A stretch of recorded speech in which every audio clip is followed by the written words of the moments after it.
আজি অতি কম সময়তে বনাব পৰা ক্ষীৰৰ ৰেচিপি এটা লৈ আহিছোঁ।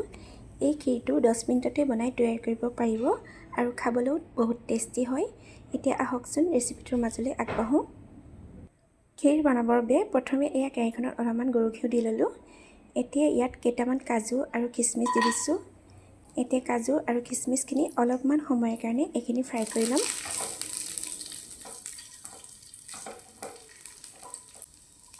এয়া কাজু আৰু কিচমিচখিনি ফ্ৰাই কৰি লোৱা হৈ গ'ল। এইখিনি এতিয়া বাতি এটালৈ উলিয়াই লৈছোঁ।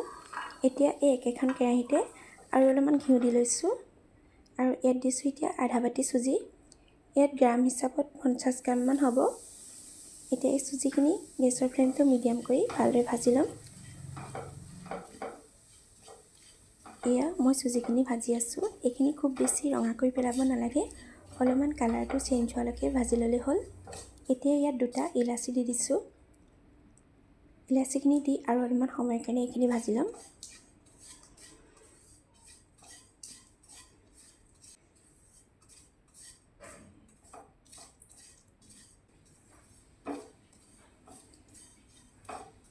এয়া চুজিখিনি প্ৰায় ভাজি লোৱা হৈ গৈছে। এয়া দেখিছে কালাৰটো চেঞ্জ হৈ গৈছে।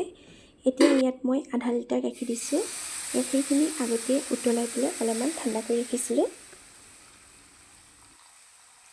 গাখীৰখিনি দি চুজিখিনি লগালগ মিক্স কৰি দিব, নহ'লে চুজিখিনি গোটা গোটা হৈ যাব পাৰে। এয়া মই ভালদৰে মিক্স কৰি লৈছোঁ। এতিয়া ইয়াত মই ডাঙৰ চামুচৰ জোখৰ 1 চামুচ চেনি দিছোঁ। চেনিৰ পৰিমাণটো নিজৰ সোৱাদ অনুসৰি দি ল'ব।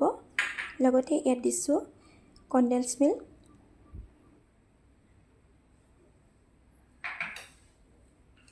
আৰু এয়া ফ্ৰাই কৰি ৰখা কাজু আৰু কিচমিচখিনি দি দিছোঁ। এইখিনি এতিয়া ভালদৰে মিহলাই ল'ম।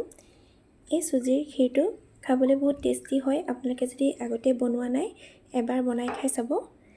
আৰু বনাবলৈও বেছি সময় নালাগে, অতি কম সময়তে বনাব পাৰি।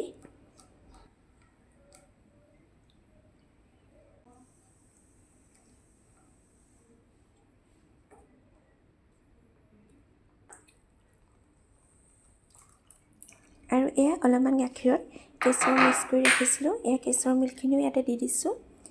আৰু কেশৰ দিলে ক্ষীৰৰ কালাৰটো খুব ধুনীয়া হয়। এইখিনি আকৌ এবাৰ ভালদৰে মিক্স কৰি লৈছোঁ। আৰু এয়া দেখিছে আমাৰ চুজিৰ ক্ষীৰ ৰেডি হৈ গ'ল। আৰু এই ক্ষীৰটো বেছিকৈ ডাঠ কৰি পেলাব নালাগে। এইখিনি ঠাণ্ডা হ'লে আৰু অলপমান ডাঠ হ'ব। এইখিনি সময়তে এতিয়া ক্ষীৰখিনি নমাই ল'ম। আজিৰ এই ক্ষীৰৰ ৰেচিপিটো চাই কেনেকুৱা পালে কমেণ্ট কৰি জনাবলৈ নাপাহৰিব। আকৌ এটা নতুন ৰেচিপিৰ সৈতে পুনৰ লগ পাম। আজিলৈ আহোঁ, বাই বাই।